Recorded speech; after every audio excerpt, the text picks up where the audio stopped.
5.2, Understanding Relations and Functions. If we look at these two graphs here, we have two types of graphs. We have a continuous graph and we have a discrete graph. So a continuous graph has a line on it. A discrete graph just has points on it. So we need to understand the difference between the two and how, if we have a graph, like I said, that has a continuous line on it, it's continuous. If it's just those points, it's discrete. It's those specific points, and that is it. If we look into relations, a relation is a set of ordered pairs. You have an input, you have an output. Your domain is your x values, your range are your y values. So if we look at example 1, we have the ordered pairs of 1, 4, 2, 8, 3, 12, and 4, 6. We're stating the domain and the range. So your domain, again, is all of your x values.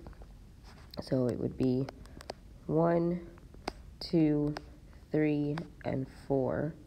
And then your range is your y values. So those would be 4, 8, 12, and 16. For B, we have 741, 845, 949, 1052, 1053, 1155, 12, and 59. Our domain values are those x values. If they repeat like that 10 does, you do not need to repeat it. So you can just give me that the domain is 7, 8, 9, 10, 11, and 12. So because that 10 repeats, you don't need to write it twice. Your range values are your y values, so that would be 41, 45, 49, 52, 53, 55, and 59. And then you're done.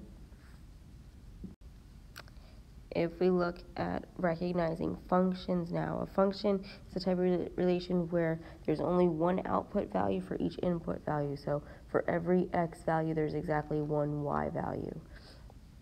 If we look at this example, it tells us to give the domain and range of each relation and state the corresponding outputs for the given inputs in context and explain whether the relation is a function.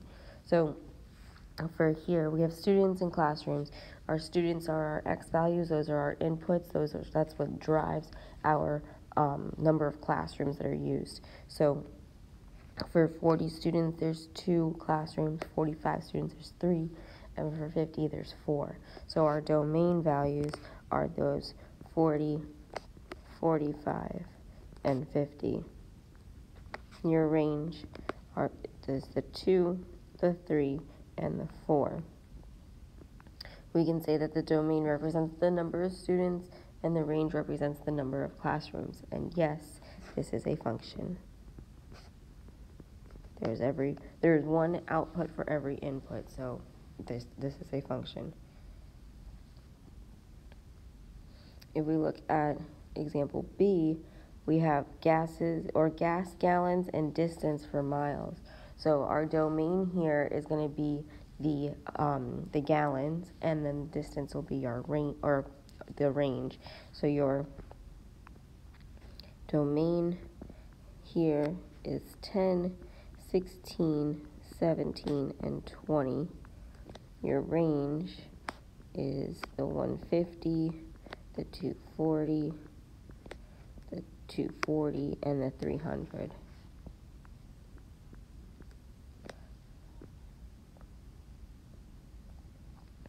So we have one output for every input. That is true. So we have a function here as well.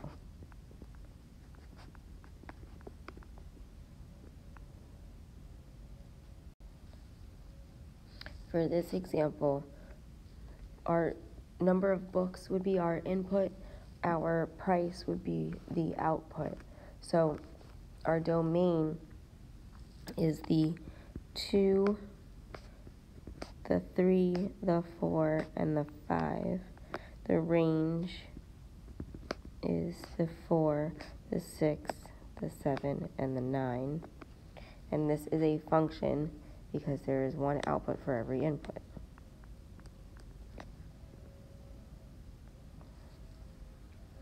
for 4, we have time and calories burned. So the time that we have, that's going to be our domain. So 20, 30, 35, and 60. Our range is going to be the calories that are burned, which is the 50, the 85, and the 100. This, again, is a function because there's one output for each input.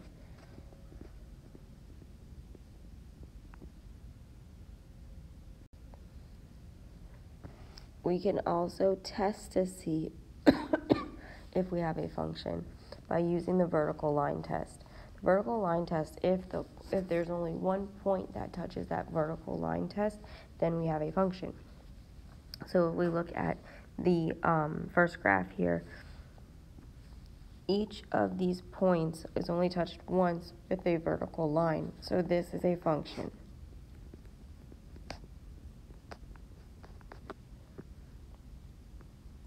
However, if we look at the graph on the right, we have 2 points on the same vertical line. So because that is there, this is not a function.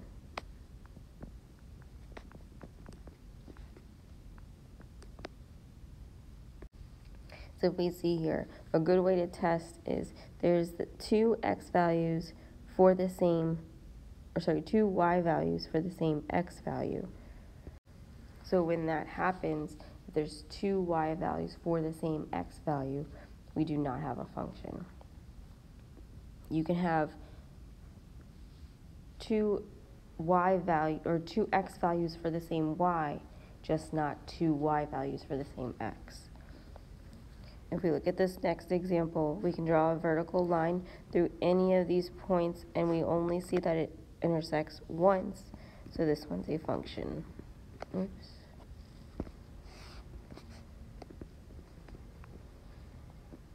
For B, however, you draw a vertical line, it intersects twice at any point, so this is not a function.